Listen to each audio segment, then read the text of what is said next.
Losing time, I'm fading fast. Casey Stoner beberkan, inilah alasan Marc Marquez crash pada sprint race MotoGP Misano. Sleepless nights and headache stack. Ajang MotoGP selalu penuh drama, strategi, dan cerita di balik layar yang tidak selalu tampak dari sorotan kamera. Salah satu isu yang kembali menghangat adalah spekulasi mengenai sikap Marc Marquez dalam balapan sprint race di sirkuit Misano, Italia. Publik dikejutkan bukan hanya karena hasil yang berbeda dari biasanya, tetapi juga oleh pernyataan Casey Stoner, mantan juara dunia MotoGP 2 kali, yang menilai ada hal lebih besar yang tengah dirancang oleh Marquez. Stoner dengan tegas mengatakan bahwa Marc Marquez tidak sepenuhnya tampil maksimal di sprint race Misano. Bagi Stoner, apa yang terlihat sebagai kekalahan atau bahkan crash sesungguhnya adalah strategi yang sengaja dimainkan. Semua itu, menurutnya, ditujukan untuk menciptakan skenario dramatis, mengunci gelar dunia sekaligus meraih kemenangan mutlak di sirkuit Mandalika, Indonesia. Bagi Marquez, Mandalika adalah sirkuit yang selalu menghadirkan cerita getir. Sejak MotoGP pertama kali digelar di Lombok pada 2022, ia seperti tidak pernah bisa menaklukkannya. Mulai dari crash keras dalam sesi latihan bebas, terlempar dari motor di kecepatan tinggi, hingga gagal menyelesaikan balapan, semua pengalaman buruk itu seolah mengukuhkan Mandalika sebagai kutukan pribadi. Bahkan, ketika fisiknya sudah pulih dari cedera panjang, Mandalika tetap menjadi teka-teki. Catatan buruk yang ia kumpulkan membuat publik mempertanyakan, apakah benar Marquez tidak mampu menaklukkan lintasan dengan karakter unik di Indonesia tersebut. Namun, justru karena kegagalan itulah muncul tekad besar untuk menjadikan Mandalika sebagai panggung pembuktian. Ambisi itu semakin nyata jika melihat konteks musim ini. Marquez tampil dominan sepanjang kalender, khususnya di balapan sprint. Dari 16 sprint race yang digelar, ia sukses memenangi 14 di antaranya. Statistik tersebut menggambarkan superioritas Marquez yang hampir tanpa lawan. Namun di Misano, sesuatu yang tidak biasa terjadi. Marco Bezzecchi berhasil memenangi sprint di hadapan publik Italia. Sementara Marquez yang sempat memimpin justru harus keluar lintasan akibat crash. Publik terbelah. Ada yang menilai ini hanyalah insiden biasa, tapi ada pula yang mencurigai adanya strategi tersembunyi. Casey Stoner termasuk dalam kelompok kedua. Menurutnya, Marquez punya alasan besar untuk tidak terlalu ngotot di Misano. Marc biasanya tidak pernah memberi ruang. Ia selalu berjuang hingga tikungan terakhir. Namun di sprint kali ini, saya melihat dia berbeda. Seolah ada momen ketika ia memilih untuk mendorong sampai batas maksimal. Dan itu bisa menyebabkan low side di sirkuit ini. Saya yakin, ada rencana besar di balik itu semua, ujar Stoner. Baginya, kemenangan Bezzecchi di rumah sendiri adalah semacam hadiah kecil dari Marquez.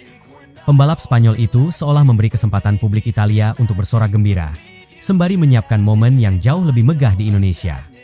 Hal itu semakin terlihat jelas di tribun Misano.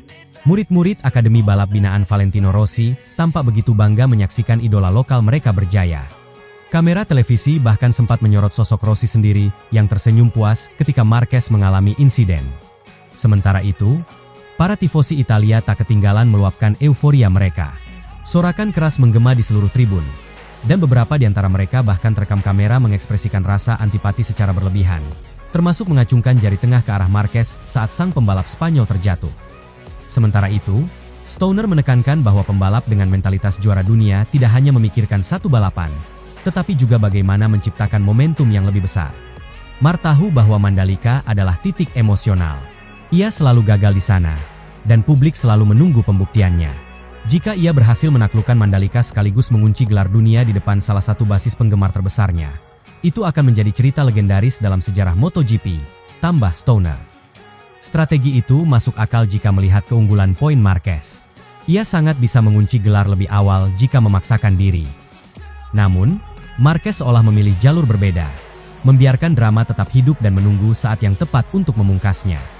Misano menjadi tempat di mana rider lokal bisa merayakan kemenangan, sementara Mandalika diproyeksikan sebagai panggung utama untuk Marquez.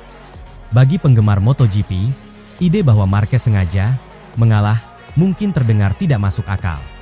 Namun sejarah mencatat, banyak juara dunia yang pernah menggunakan strategi serupa, mengatur tempo, menunda penentuan, atau bahkan memberikan kemenangan sesaat kepada rival demi menciptakan cerita yang lebih besar. Dalam konteks Marquez, ini bukan soal kehilangan satu sprint race, melainkan tentang bagaimana menulis kisah dramatis di sirkuit yang selama ini selalu menolaknya. Persembahan bagi pendukung Indonesia menjadi aspek penting. Marquez tahu betul bagaimana antusiasme masyarakat Indonesia terhadap dirinya. Setiap kali ia datang, bandara dan jalanan penuh dengan lautan fans. Tribun di Mandalika selalu dihiasi atribut nomor 93 yang membanjiri arena. Sayangnya, hingga kini, para penggemar itu belum pernah melihat Marquez berdiri di podium pertama di Lombok. Oleh sebab itu, kemenangan di Mandalika bukan hanya soal angka dan gelar, tetapi juga tentang janji personal, memberikan kebahagiaan kepada basis fans yang tak pernah berhenti mendukung. Meski begitu, Stoner tetap meyakini bahwa Marquez tidak akan sepenuhnya melepaskan balapan di Misano. Sprint mungkin dia pilih untuk kompromi, tapi balapan utama hari Minggu tidak akan ia biarkan begitu saja. Itulah karakter Mark. Ia akan kembali agresif, menunjukkan kepada dunia bahwa ia tetap menjadi penguasa, jelas Stoner. Dengan kata lain, strategi Marquez bukan berarti ia mengendurkan ambisi secara total, melainkan hanya mengatur momen agar lebih tepat sasaran. Jika prediksi Stoner benar, maka publik akan menyaksikan dua drama berbeda. Dominasi Marquez kembali hadir di balapan penuh Misano, lalu cerita besar menunggu di Mandalika. Semua ini semakin memperkuat citra Marquez sebagai pembalap yang bukan hanya mengandalkan kecepatan, tetapi juga piawai mengatur momentum dan narasi karirnya. Losing time, I'm fading fast. Rossi beri ancaman pada Marc Marquez. Jika berani kunci gelar di Misano, maka dirinya akan benci Marc selamanya. Restlessness. Dunia MotoGP kembali diguncang dengan pernyataan yang mengejutkan. Hanya sehari setelah Marc Marquez menjuarai sprint race di Catalunya dan semakin dekat dengan gelar juara dunia musim 2025, legenda hidup Valentino Rossi melontarkan ancaman emosional yang menyalakan kembali bara lama rivalitasnya dengan sang juara dunia 8 kali. Dalam sebuah wawancara yang berlangsung di paddock VR46, Rossi mengungkapkan bahwa dirinya akan benci selamanya pada Marquez jika sang pembalap Ducati berani memastikan gelar dunia di sirkuit Misano, tanah kelahirannya sendiri. Balapan sprint di Catalunya, Sabtu kemarin, penuh drama. Alex Marquez yang sempat memimpin dengan nyaman justru terjatuh, dan posisi terdepan akhirnya diwarisi oleh kakaknya, Marc Marquez. Kemenangan tersebut menandai kemenangan sprint ke-14 Marc musim ini, dan membuatnya semakin dekat dengan gelar juara dunia ke-7 di kelas MotoGP. Namun, kemenangan itu tidak hanya berarti secara klasemen, tetapi juga menjadi titik pemicu bagi Valentino Rossi untuk kembali angkat bicara. Dalam sesi santai bersama media Italia sebelum bertolak ke Misano, Rossi mengungkapkan kegelisahannya. Baginya, kemenangan Marquez di Catalunya hanyalah langkah awal menuju skenario yang ia anggap sebagai mimpi buruk, yaitu Marquez merayakan gelar dunia di depan lautan penggemar Rossi di Misano. Kemarin dia menang di Catalunya, dan saya tahu itu membuka peluang besar untuk menutup gelar lebih cepat. Tapi jika dia memilih Misano untuk memastikan juara, itu akan jadi luka yang tidak akan pernah sembuh. Saya tidak akan bisa memaafkan dia, tegas Rossi dengan tatapan serius. Bagi kebanyakan pembalap, Misano adalah salah satu seri penting di kalender MotoGP. Tetapi bagi Valentino Rossi, Misano adalah rumah. Selama karirnya, kemenangan di Misano bukan hanya pencapaian olahraga, melainkan momen emosional yang mempersatukan dirinya dengan penggemar setia. Itulah mengapa bayangan Marc Marquez mengunci gelar di Misano dianggap sebagai bentuk penghinaan personal. Rossi menilai, perayaan semacam itu di halamannya sendiri akan meninggalkan bekas luka emosional, bukan hanya bagi dirinya, tetapi juga bagi puluhan ribu tifosi yang selalu hadir untuk mendukung VR46. Misano adalah jantung saya. Fans datang dari seluruh dunia untuk mengenang momen-momen bersama saya. Jika dia juara di sana, di hadapan mereka, itu akan terasa seperti merampas sesuatu yang sakral, lanjut Rossi. Sejak insiden terkenal di Sepang tahun 2015, hubungan Rossi dan Marquez selalu diwarnai ketegangan. Meski Marquez telah berusaha bersikap profesional di depan publik, para penggemar tahu bahwa luka lama itu tidak pernah benar-benar sembuh. Banyak pihak menilai, rivalitas mereka adalah salah satu episode paling panas dalam sejarah MotoGP modern. Kini, 1 dekade lebih berlalu, Rossi sudah pensiun dan beralih peran menjadi pemilik tim VR46 Racing Team. Sementara itu, Marquez masih menjadi kekuatan utama di lintasan, bahkan lebih berbahaya setelah bergabung dengan Ducati. Namun, perasaan Rossi terhadap Marquez rupanya tidak berubah. Pernyataan emosional yang dilontarkannya setelah sprint Catalunya menjadi bukti bahwa sejarah tidak bisa dihapus begitu saja. Mendengar ancaman Rossi, Marc Marquez tidak menunjukkan kemarahan. Kabar tentang ancaman Rossi menyebar ke paddock MotoGP. Beberapa pembalap senior seperti Andrea Dovizioso yang kini berstatus sebagai test rider, ikut angkat bicara. Valentino tahu betul bagaimana memanaskan suasana. Kata-katanya bukan sekadar ancaman, tapi strategi untuk menekan Mark secara psikologis. Pertanyaannya, dengan Mark yang sekarang apakah ia terpengaruh dengan psiwar dari Valentino? Ungkap Dovizioso. Dengan atmosfer yang semakin panas, banyak pihak khawatir bahwa balapan Misano akan berubah menjadi ajang konfrontasi emosional, baik di lintasan maupun di tribun.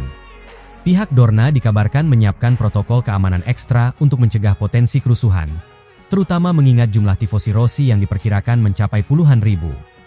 CEO Dorna, Carmelo Espeleta, bahkan sempat memberikan komentar singkat. Kami menghormati semua legenda, termasuk Valentino, tetapi MotoGP adalah kompetisi global. Tidak ada sirkuit yang benar-benar milik pribadi. Kami akan memastikan Misano tetap menjadi perayaan olahraga, bukan konflik, ungkap Espeleta dengan tegas. Secara matematis, Marc Marquez memang memiliki peluang besar untuk memastikan gelar dunia di Misano. Apalagi setelah kemenangan sprint di Catalunya yang membuat jarak poin dengan rival terdekat semakin jauh. Namun, pertanyaannya kini bukan hanya soal strategi di lintasan, melainkan juga bagaimana ia mengatasi tekanan emosional dari luar. Banyak analis menilai, Rossi sedang memainkan permainan mental. Dengan melontarkan ancaman terbuka, ia berharap Marquez akan merasakan beban ekstra saat memasuki Misano, sirkuit yang memang dikenal sulit dan penuh tantangan. Jika Marquez gagal tampil maksimal, Rossi akan dianggap berhasil mengguncang mental rival lamanya meski sudah pensiun. Sebaliknya, jika Marquez tetap juara di Misano, itu akan menjadi pukulan telak bagi ego Rossi dan penggemarnya.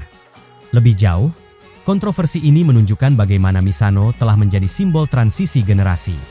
Di masa lalu, sirkuit ini adalah panggung utama Rossi, ikon MotoGP yang membesarkan olahraga ini hingga tingkat global. Kini, di era baru, Misano bisa menjadi saksi bagaimana Marc Marquez menegaskan statusnya sebagai pewaris tahta MotoGP modern. Apakah dunia siap menerima peralihan simbolik itu? Ataukah para tifosi Rossi akan menolak kenyataan dengan segala cara? Pertanyaan ini akan terjawab hanya setelah bendera finish dikibarkan di Misano.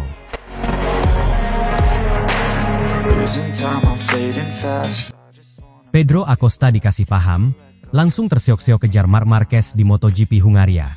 Gap hingga 4 detik, Marquez ngamuk, obrak-abrik Balaton Park. MotoGP 2025 akhirnya menandai sejarah baru dengan hadirnya Grand Prix Hungaria di sirkuit Balaton Park, sebuah trek modern yang dibangun di tepian Danau Balaton, jantung wisata Eropa Tengah. Setelah puluhan tahun absen dari kalender, Hungaria kembali mencatatkan dirinya di peta MotoGP, dan balapan perdana di sana langsung menyajikan drama, rivalitas, hingga ketegangan yang membuat para penonton bersorak, terkejut, sekaligus terpaku. 3 nama yang paling mencuri perhatian tak lain adalah Pedro Acosta, pembalap muda KTM, Marco Bezzecchi, pembalap anyar Aprilia, dan tentunya juga Marc Marquez, sang juara dunia 8 kali yang kini membela Ducati. Pertarungan mereka bukan hanya sekadar duel lintasan, melainkan juga benturan generasi yang penuh cerita. Sejak awal akhir pekan, atmosfer di paddock terasa berbeda. Para pembalap menyambut Balaton Park dengan rasa penasaran. Trek sepanjang 4,65 km dengan 17 tikungan itu, digadang-gadang sebagai salah satu yang paling teknis dan menantang di kalender musim ini. Tikungan cepat, cicane sempit, serta lintasan lurus panjang di bagian belakang membuat setup motor harus benar-benar seimbang. Hari Jumat, mata dunia MotoGP langsung tertuju pada duel Acosta versus Marquez. Pada sesi latihan, pembalap 20 tahun asal Mazaron itu tampil menggila. Dengan gaya agresifnya, ia melibas tikungan demi tikungan, nyaris tanpa ragu, bahkan di area cepat yang masih asing bagi para rider lain. Hasilnya, Acosta mencetak waktu tercepat, unggul hanya 0,006 detik dari Marc Marquez. Namun, drama baru saja dimulai. Hari Sabtu, drama semakin menggila. Marquez tampil sempurna di sesi kualifikasi. Dengan Ducati GP25, ia mencetak pole position setelah 2 kali memecahkan rekor lap sirkuit Balaton Park. Sorak-sorai pecah dari tribun, dan awak Ducati merayakan seperti kemenangan sudah di tangan. Sebaliknya, Acosta kembali harus menelan pahit. Ia terjatuh lagi di Q2, kali ini lebih keras. Motornya terpental ke gravel, bahkan hampir menghantam seorang kameramen bernama Showau. Crash itu memaksa Acosta start dari posisi ke-7, jauh di belakang Marquez yang sudah mengamankan pole. Hari Minggu menjadi puncak. Saat lampu merah padam, Marquez langsung melesat dari pole. Namun, kejutan terjadi di tikungan pertama. Marquez bersenggolan dengan Marco Bezzecchi, yang agresif menutup racing line. Kontak itu membuat Ducati bernomor 93 goyah sejenak dan harus melebar. Alhasil, Marquez terlempar ke posisi P3, sementara Bezzecchi memimpin di depan, diikuti Franco Morbidelli. Dari tribun, ribuan penggemar Hungaria bersorak melihat awal yang begitu kacau. Tak butuh waktu lama bagi Marquez untuk membalas. Pada lap ketiga, ia menyalip Morbidelli dengan manuver bersih di tikungan tajam. Sorakan membahana, sang maestro kembali ke posisi 2, kini tepat di belakang Bezzecchi. Dari situ, duel sesungguhnya dimulai. Bezzecchi berusaha mempertahankan posisi terdepan, sementara Marquez menempel ketat. Lap demi lap mereka saling sodok waktu, menekan ban, menggeser motor, dan membuat jarak di belakang melebar. Para komentator menyebut duel ini sebagai pertempuran dua generasi Italia dan Spanyol yang tak terhindarkan. Puncak duel terjadi pada lap ke-11. Marquez yang terus membayang akhirnya menemukan celah. Di tikungan cepat sebelum straight belakang, ia menyalip Bezzecchi dengan manuver berani. Ducati GP25-nya melesat, seolah menancapkan bendera kemenangan di tengah Hungaria. Bezzecchi sempat mencoba balas di lap berikutnya, tetapi Marquez sudah terlalu konsisten. Begitu mengambil alih pimpinan, ia langsung melesat tak terkejar lagi. Pedro Acosta yang start dari P7 tidak tinggal diam. Dengan agresif khasnya, ia melibas beberapa rider di lap awal. Satu persatu pembalap dilewatinya, hingga ia berhasil masuk ke kelompok depan. Acosta akhirnya overtaking Bezzecchi di awal lap ke-16.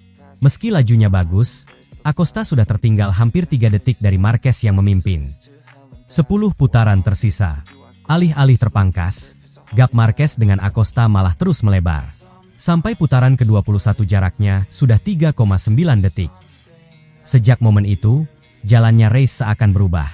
Marquez mengamuk, mengobrak-abrik catatan waktu, lap demi lap konsisten di angka yang hampir mustahil diikuti lawan. Bezzecchi akhirnya hanya puas mempertahankan posisi 3 dari tekanan Morbidelli. Acosta berhasil menjaga posisinya di P2, tapi jelas terlihat perbedaan pengalaman. Setiap kali ia mencoba mendekat, Marquez sudah terlanjur membuka gap. Akhirnya, ketika bendera finish dikibarkan, Marc Marquez melintasi garis pertama sebagai pemenang MotoGP Hungaria 2025. Sebuah kemenangan yang bukan hanya soal kecepatan, tapi juga kecerdikan membaca momen. Dari pole position, sempat terjatuh ke P3 akibat senggolan, kembali bangkit, menyalip lawan satu persatu, lalu mengunci balapan sejak lap ke-11. Itu adalah bukti mengapa ia dijuluki The End of Cervera, yang tak pernah menyerah. Setelah balapan, Marquez sempat berkata dalam wawancara, "Saya tahu Pedro cepat, tapi pengalaman membuat perbedaan. Dia akan belajar, dan saya yakin suatu hari nanti dia akan jadi lawan yang lebih sulit lagi." Ucapan itu terdengar seperti pujian sekaligus peringatan. Sementara Acosta mengakui, "Hari ini saya belajar banyak. Marc terlalu kuat, tapi saya akan kembali lebih cepat." Balapan di Hungaria ini menjadi semacam simbol peralihan era yang sedang terjadi di MotoGP. Marquez, yang sudah memasuki usia 32 tahun, masih menunjukkan kekuatan, konsistensi, dan kecerdikan di lintasan. Di sisi lain, Acosta, dengan agresivitas mudanya, memberikan bayangan masa depan yang penuh potensi. Pertarungan keduanya bukan hanya soal siapa lebih cepat hari itu, melainkan juga tentang siapa yang akan menguasai masa depan MotoGP. Penonton pulang dengan perasaan puas. Mereka baru saja menyaksikan duel dua generasi. Marquez mendominasi dengan cara elegan, Acosta berjuang mati-matian dengan semangat muda. Losing time, I'm fading fast. Pol Espargaro sampai terheran-heran sampai melongo. Saksikan langsung kepuasan dan kejeniusan Marc tampil dengan strategi yang sangat terstruktur. Kuasai sirkuit Balaton Park dan keluar sebagai juara di sprint race. Ajang MotoGP selalu penuh drama dan kejutan. Namun balapan sprint di sirkuit Balaton Park kali ini terasa seperti panggung pribadi Marc Marquez. Ia tidak hanya menang, tetapi melakukannya dengan cara yang membuat para penonton ternganga dan rivalnya sampai kehabisan kata-kata. Salah satunya adalah Pol Espargaro, yang setelah lomba mengaku benar-benar terheran-heran hingga melongo menyaksikan kecerdikan sekaligus kepuasan Marquez di lintasan. Dengan strategi yang sangat terstruktur, Marquez menguasai jalannya balapan dan akhirnya keluar sebagai juara dengan keunggulan gap mencapai 2,3 detik lebih dari pesaing terdekatnya. Sejak detik pertama, atmosfer di Balaton Park terasa mencekam. Para pembalap bersiap di grid, mesin-mesin meraung keras, penonton bersorak, dan semua mata menunggu detik lampu start padam. Begitu lampu hijau menyala, Marc Marquez langsung melesat bak peluru. Ia tampak sudah menyiapkan strategi start yang begitu matang. Tanpa sedikit pun ragu, Marquez menekan gas penuh, mengambil racing line terbaik, dan mengamankan posisi terdepan menuju tikungan pertama. Namun, drama besar langsung terjadi di belakangnya. Fabio Quartararo yang mencoba menyalip dari sisi dalam justru kehilangan kendali. Seketika ia terjatuh dan menyeret motornya keluar lintasan. Crash itu membuat situasi di tikungan awal kacau. Sejumlah pembalap harus melebar untuk menghindari tabrakan, dan dalam sekejap posisi grid berubah drastis. Sementara itu, di tengah kekacauan, Marc Marquez justru terlihat begitu tenang. Ia tidak terganggu sedikit pun dengan insiden di belakang. Dengan penuh percaya diri, ia terus membuka gas dan keluar dari tikungan pertama sebagai pemimpin balapan. Kebanyakan orang selalu mengingat Marc Marquez sebagai pembalap agresif, penuh manuver ekstrim, dan tak pernah takut jatuh. Namun kali ini, penampilannya berbeda. Di Balaton Park, ia menunjukkan sisi lain, cerdas, penuh perhitungan, dan sangat terstruktur. Ia seperti sudah menghafal sirkuit ini di luar kepala, tahu persis di mana harus menekan, di mana harus menghemat ban, dan kapan harus membuka celah untuk menambah gap. Di lap-lap awal, Fabio Di Gia mencoba memberikan tekanan. Ia memanfaatkan slipstream di lintasan lurus panjang Balaton Park, berharap bisa mendekat. Namun Marquez tidak terpancing. Ia tetap menjaga racing line rapi, fokus pada konsistensi waktu putaran, dan secara perlahan mulai membuka jarak. Sektor demi sektor, Marquez menunjukkan kejeniusan strategi. Di sektor teknis dengan kombinasi tikungan cepat dan lambat, ia mampu mempertahankan momentum dengan sangat mulus. Ia tidak pernah kehilangan traksi, tidak terburu-buru, tetapi justru mengatur irama balapan layaknya seorang konduktor orkestra.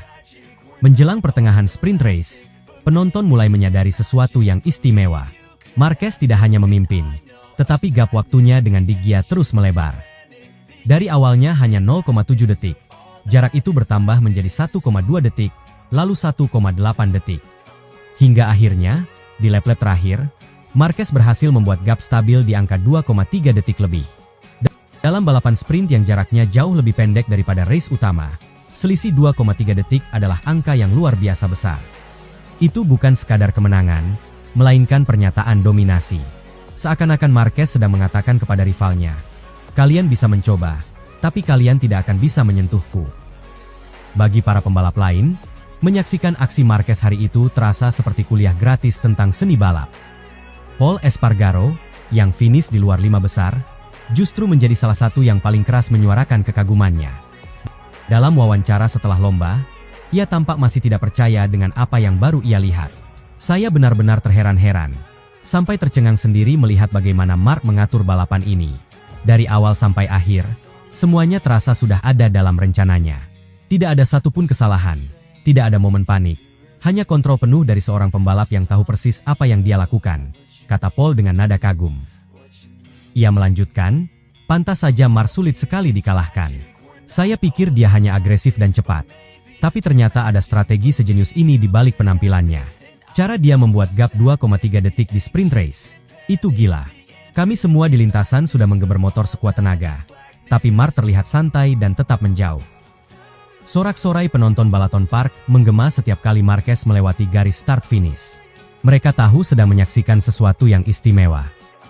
Di pit lane, tim Ducati Lenovo, tempat Marquini bernaung, tampak berkali-kali bertepuk tangan melihat data di monitor. Instruktur balap dan kru teknis menyadari bahwa sang pembalap Spanyol itu sedang tampil di level berbeda. Sementara itu, rival-rival utamanya hanya bisa mengakui kehebatan lawan. Fabio Di Gia, meski finish kedua, tidak bisa menyembunyikan rasa frustrasinya. Lap demi lap berlalu, dan tak ada satupun yang bisa mengganggu dominasi Marquez. Bezzecchi yang berharap bisa memberikan perlawanan justru kesulitan menjaga grip ban belakangnya. Luca Marini dan Fermin Aldeguer juga hanya bisa berebut posisi di luar podium, sementara Marquez sendirian di depan, seakan sedang melakukan time trial pribadi. Ketika bendera finish dikibarkan, Marquez melintasi garis dengan keunggulan lebih dari 2,3 detik dari Di Gia. Penonton berdiri, memberikan tepuk tangan panjang, seakan menyadari bahwa mereka baru saja menyaksikan salah satu performa terbaik sepanjang musim. Bagi Marquez, Kemenangan di sprint race Balaton Park bukan hanya soal tambahan poin. Ini adalah pesan keras bagi seluruh Paddock. Ia masih memiliki semua kualitas untuk menjadi yang terbaik. Meski sempat diragukan akibat serangkaian cedera serius di masa lalu, kini ia membuktikan bahwa dirinya tidak hanya pulih secara fisik, tetapi juga semakin matang secara strategi. Losing time, I'm fading fast.